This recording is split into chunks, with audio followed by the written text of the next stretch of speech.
in this world isn't fair. It's fair enough.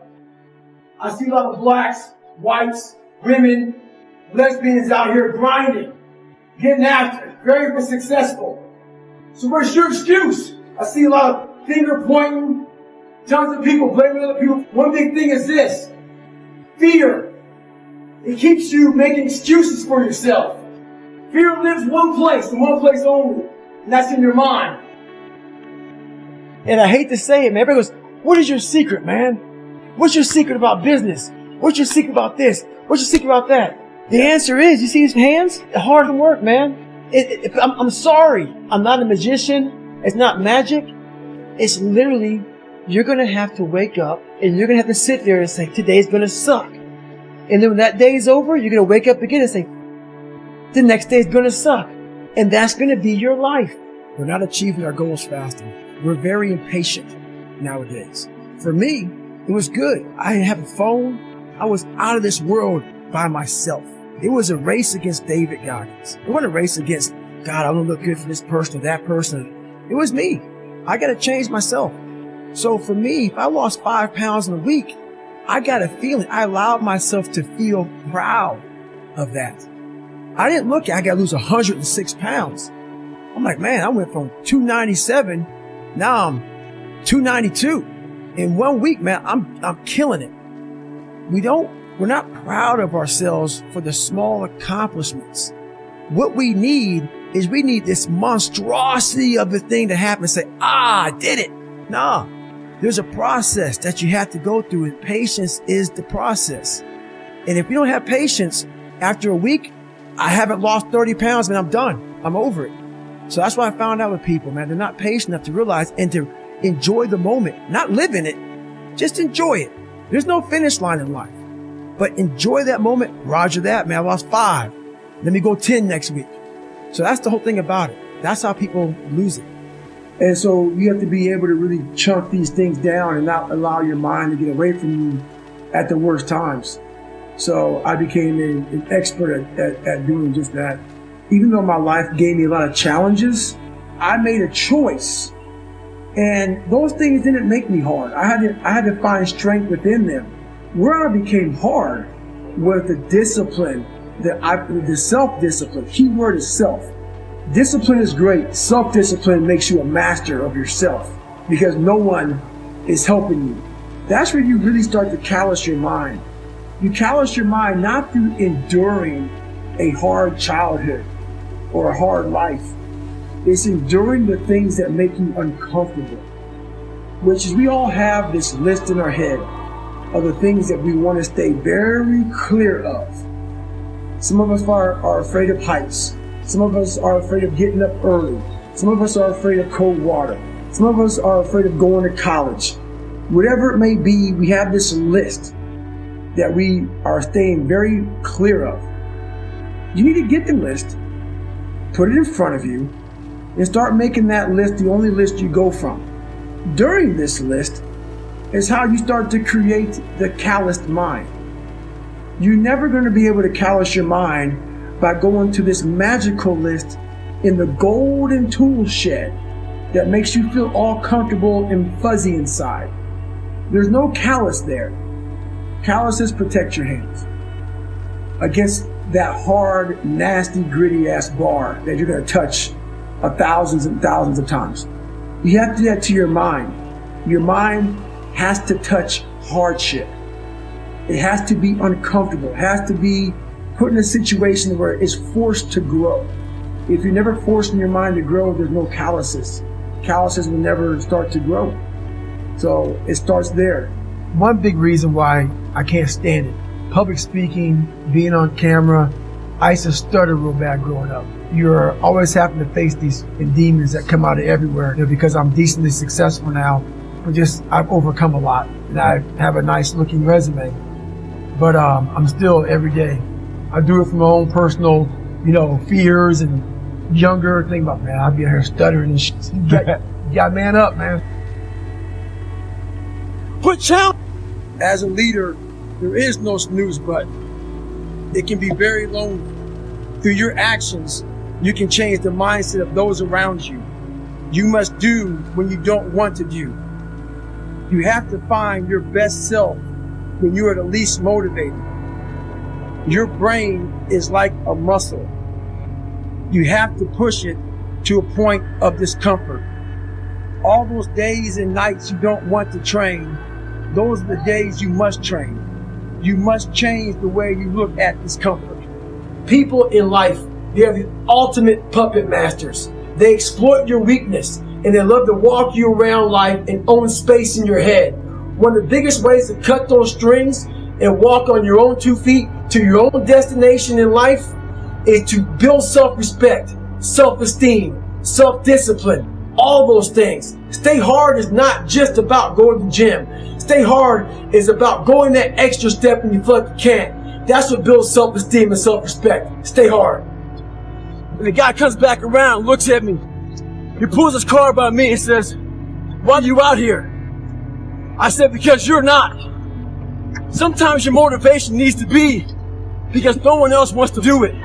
We need doctors. We need lawyers. We need dentists. We need teachers. We also need savages. This message is dangerous. It's too hot. I'm not asking you to be like me. Do you? Every day, we're seeing who we are as people. When I was growing up, I lied for people to accept me because I didn't accept myself. So I would make up stories so that you would accept me into your world. Everything I did was for someone else to like me. It wasn't until I started reading my own book about how pathetic I was as a human being. I could blame my dad. I could blame kids at school. I could blame having health issues, ADD, my mom not being around. Great mom, but she was doing her thing. I could blame a lot of people. And that's the book I was reading. And I put it off on everybody else. It wasn't until I said, you know what? For me to fix this, I gotta read what the hell is wrong with David Goggins. Not blame anybody. Read my book and say, okay, I'm afraid of my shadow. How can I overcome that? Go in the military, get your ass kicked, do things you hate to do, be uncomfortable every day of your life. Roger that. I'm not the smartest kid in the world. Okay, how you get smarter? Educate yourself. So the things that we run from, we're running from the truth. We're running from the truth, man. So the only way I became successful was going towards the truth. As painful and as brutal as it is, it changed me. It allowed me to become, in my own right, who I am today. My circle's very small. I make sure I didn't handpick these people because I'm like, so you don't want people in your corner that are like, oh, let me pat you on the back for what you do. I don't want people patting me on the back because I woke up in the morning. No. So you don't want that. You want people who are honest with you, who are honest and truthful people. So someone who's honest and truthful, who has lived and is accountable for their own personal life, that's who you want in your corner. Say, hey, man, you know what? You're pretty dumb for doing this, dude. Like, this is not smart. You know, you're being a turd today. You're not getting after it. That's who you want in your corner. I went from this kid who thought he was dumb, not successful, insecure, who stuttered when I first saw somebody, to a person who can now do all these things just because I now control my own mind. And I don't care. A lot of people say they don't care. When you get to the point where you really don't care, you're dangerous. You become very, very dangerous. I'm not saying don't care like, I don't care if I do that. No, when you don't care about other people and how they view you, about how you walk, how you talk, how you dress, where you want to go with your life. You know, growing up, I didn't want to tell anybody I wanted to be in the military. Because why? Some of my black friends, I was afraid of what they think. Why do you want to join the military, man? I was afraid of what other people thought about me. So now, once again, man, you're allowing other people to shackle your mind. It's the worst thing in the world. What I realized on my journey was a lot of us don't believe that we can achieve the impossible. And along my journey, I started realizing, man, I gotta tell some people, man. I discovered something that some people have, all of us have it. And I was like, my God, I'm busting down so many barriers I figured out all these negative things in my life that were keeping me in this hole. You can achieve the absolute impossible. You don't need great parents. You don't need a private school. You don't need to have this humongous GPA. What you need is a straight up brutal work ethic. You have to be willing to outwork everybody in the world. That's the hard part. I'm basically teaching you how to callous over your victim's mentality. I would call this guy up at almost every night about 10:30, 11 o'clock at night and give him an update. I said, hey man, I've lost 25 pounds. No one knew what I was doing. I'm really good at creating an enemy, at creating something that I'm against. And I'm also good at, if you ever tell me something that I cannot do, I'm going to let you know that I'm doing it. Somehow you're going to know one way or another that I'm doing it. It may not be in your face. I may make sure that I run across the daggone world. So then it's on the news and you turn the news on and say, how the hell? I want to do something that you know I'm here. I'm here. Every time I lose like a big significant amount of weight, I call that recruiter up and say, hey man, I'm here. I'm here. And before I knew it, man, this guy became almost like my best friend at that time because I started actually changing his life. You know, he started seeing, wow, man, like I'm glad I took a shot on this guy. And not only did I lose weight, I had to go back and take the ASVAB test again. It was like a watered down SAT a couple more times just to get in the Navy SEAL. So it was a big process. So that 3 months was packed full of like failures, depression, even more. But what I found out in that whole 3 months, I lived a lifetime. In that 3 months, I started realizing if I can flip these insecurities upside down, if I can flip this fear, if I can flip all this shit that made me this depressed, insecure guy, if I can flip it and make it work for me versus against me, I started seeing the power in failure, the power in insecurity, the power in self-doubt. Because I looked at everybody, it may not be true, but that's how I looked at everybody as being way above me. I thought to myself, if I can be at the lowest part in the world, in the sewer, and be able to overcome all this shit, I started using that as power. And I slowly started passing the guys from Harvard, the guys from MIT. Oh my God, I'm catching up. I had nothing. So I started flipping it and using it as power. That's just not me, man. If you like it and you hear about me through word of mouth, Merry Christmas. If not, man, so be it, man. You don't hear about me. You gotta be willing to find the confidence. Stay in the fight. Stay in the war. Stay in the battle. Armor your mind. What keeps a person in the fight is having purpose. Having purpose. Leave the ego at the door because the ego will kill you every time. You will always quit. I've been able to get through things because I know I was a scared, uneducated kid who stuttered and had zero. And I had to look at myself in the mirror and hold myself accountable for who I wasn't and who I wanted to be. And that's what kept me going. I envisioned myself going through, my dad beat the hell out of me and I had no self-esteem. I had this vision. If I can make it to where I want to go, imagine when I look back on my damn life, how proud I will be. And now I'm here. I'm able to look back on this life I lived that many people will never understand because why? When you're passionate, they think you're crazy. And you can't even explain to people why you're doing or why you did what you did because you found your purpose. And once you found your purpose, you can't really explain it to normal people because they don't understand passion because they live everyday life just going, not really finding their purpose. So I become a foreign language to people. Put me in the category of you're just crazy. No. I'm passionate. I found my purpose in this life. Everybody's journey is different. I was on a journey to see who David Goggins was. And that journey took me in some of the hardest areas a human being can even imagine. Right now at 41, I'm the happiest person on the planet because, I had to climb Mount Everest several times just to look down on my life to see what hell I came from. So the crucible of life that I decided to take to become who I wanted to become.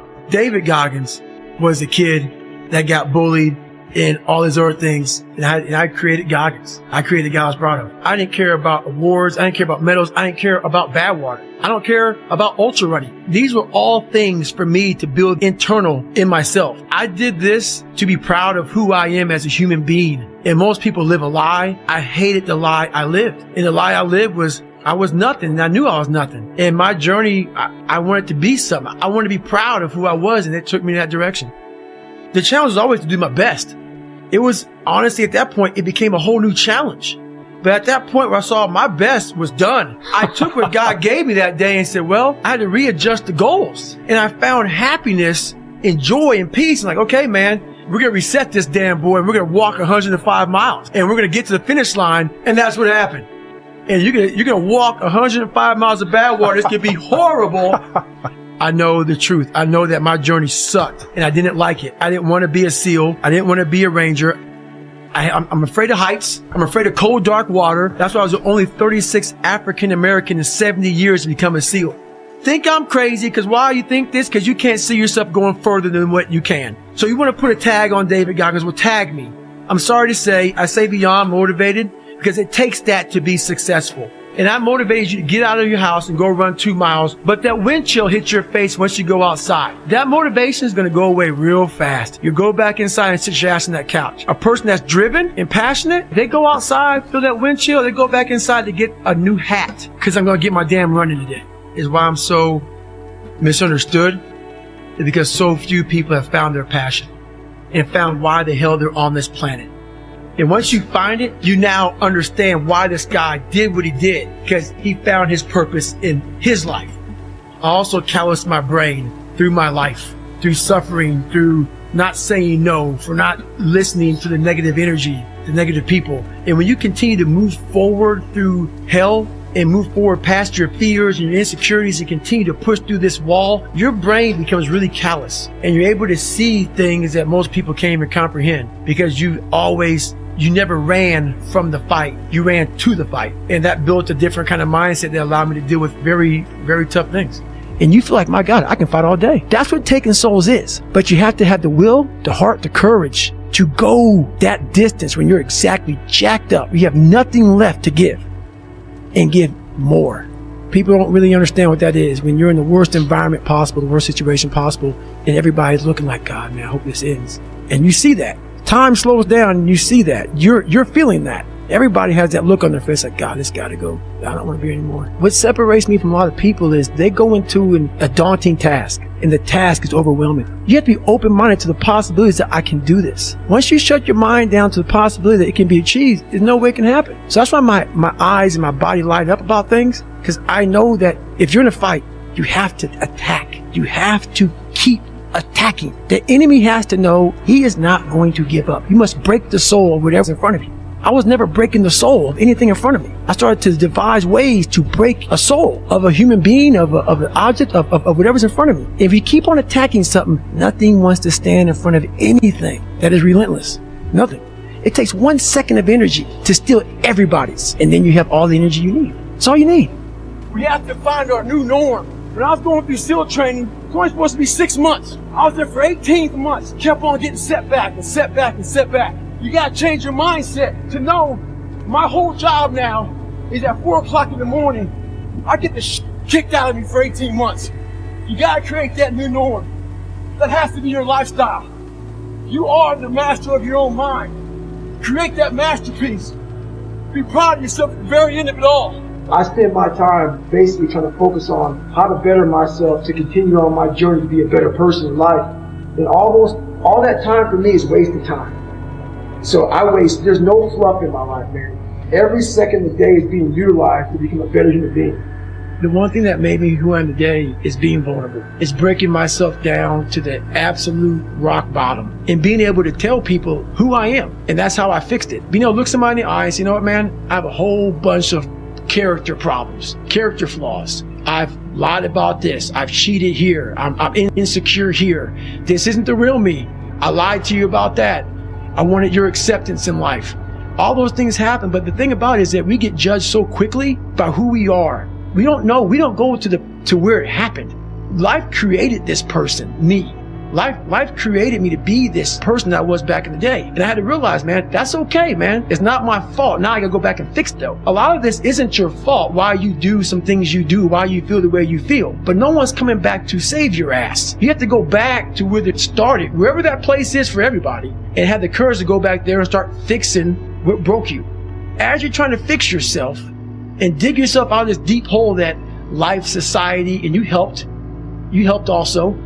Those people who you saw down there in that hole, who were there with you, who were your friends and people who you counted on, because you meet the people in the same situation that you're in life. Those people become your friends. And the second you try to get out of that situation and become better, people would constantly remind me of who I used to be back in the day. And they always come out of the woodworks, man. And you come from a place that a lot of people don't want to come out of it and get out of it. And all you want to do is become somebody. Small town mentality is a real mentality. You've got to be able to get out and let your mind see open-mindedness. Because a small town, what it does to you is it closes your mind. Completely closes your mind. Not everybody. This isn't everybody. A lot of people. You have to be able to go out there and create open-mindedness. You need space. You need space to see the world. Like a lot of racism, a lot of ignorance in the world, it comes from people not being out and seeing other things, seeing other people, seeing all kind of. That's why we judge so harshly, because our minds are so closed to the reality of life.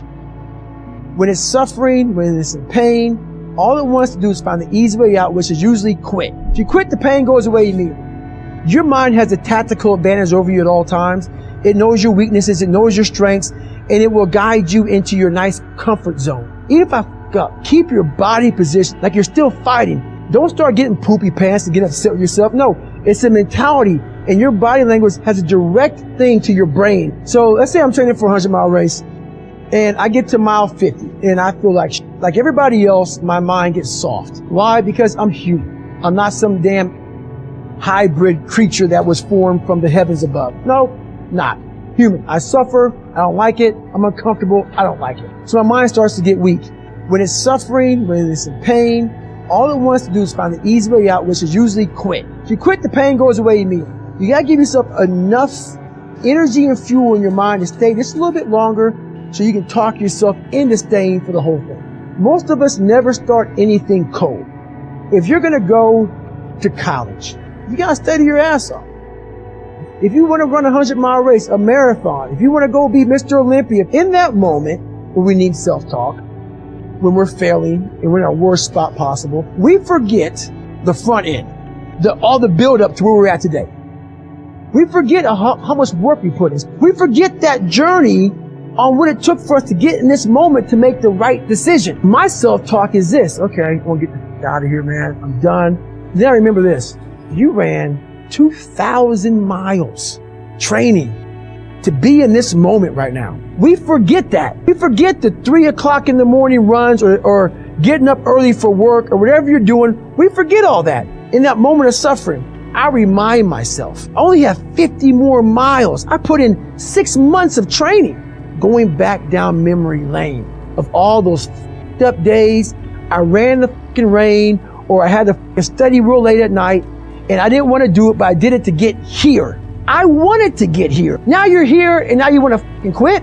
If you haven't put in any hard work to reflect on, all this positive talk, it doesn't work if it's a lie. Like, if you didn't study for your big exam, and you go into it saying, I'm going to pass it, no, you're not. You're going to fucking fail it. That self-talk is not going to work. Self-talk without real work is just a lie. So my self-talk is me reminiscing back on the struggle to get to this moment. And that tells me we're not quitting today. I'm able to visualize years beyond where I'm at right now. How are you going to feel if you can pull this off? When I got the idea to become a Navy SEAL, at 300 pounds, hate the water, can't run down the fucking block, horrible. And I put everything on that.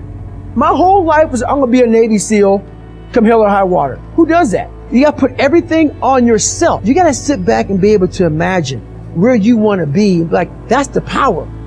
If I can pull this off, what kind of story have I just created? And that's what I did. I created the story. It's just the mindset change where don't look at something like, for instance, in Hell Week, they said when you get to Wednesday of Hell Week, you're broken. It starts on Sunday, ends on Friday, and on Wednesday, you're almost done. You're halfway through. Everybody on Wednesday, they hear this. Because everybody says Wednesday is like, man, you're so tired, you're done. So that becomes your new norm. For me, I was like, hang on a second. I started studying my mind a whole bunch while growing up, facing these things. Don't listen to anybody's dialogue but your own. They're tired. They're not you. So it's just all about, your mind has a tactical advantage over you at all times. It knows your weaknesses. It knows your strengths. And it will guide you into your nice comfort zone. We have to reprogram our mind to get a different vantage point, so then you know how to be in charge of yourself versus your mind being in charge of you. Times of hell, even the hardest men, in times of suffering, what we do is we forget how hard we really are. Because that's what suffering is. Suffering is a test. That's all it is. Suffering is the true test of life.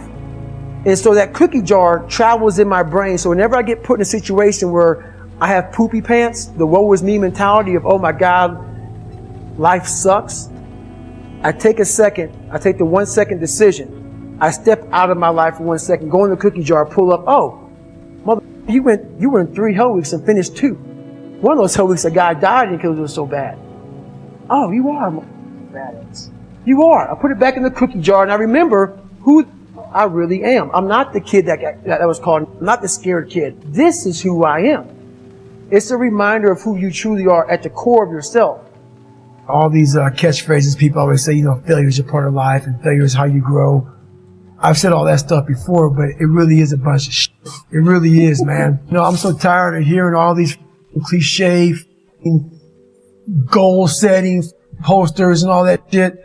Half the people who write that shit aren't even doing the shit they're talking about. Half the people talk about failure, they're fucking millionaires sitting back in some nice house and what they're talking about. The reason why I believe I can talk on failure is because I'm still failing today, and I'm failing in a major way, and I'm living when I'm talking. So many people who talk about all this, they're has-beens. They're people who used to do it back in the day and I talk about it. Are you living it today? So for me, failure is something that you should be afraid of. It should be afraid of. But that's why you should go out there and challenge yourself to fail. Because if you're not failing at something, that means you've set your goals to pass, to succeed at everything you do, which means you're not setting your goals high enough. So for me, okay, I'm going to go out and break the Guinness Book of World Record for pull-ups. Lofty goal, which is why I failed it twice before I finally got it.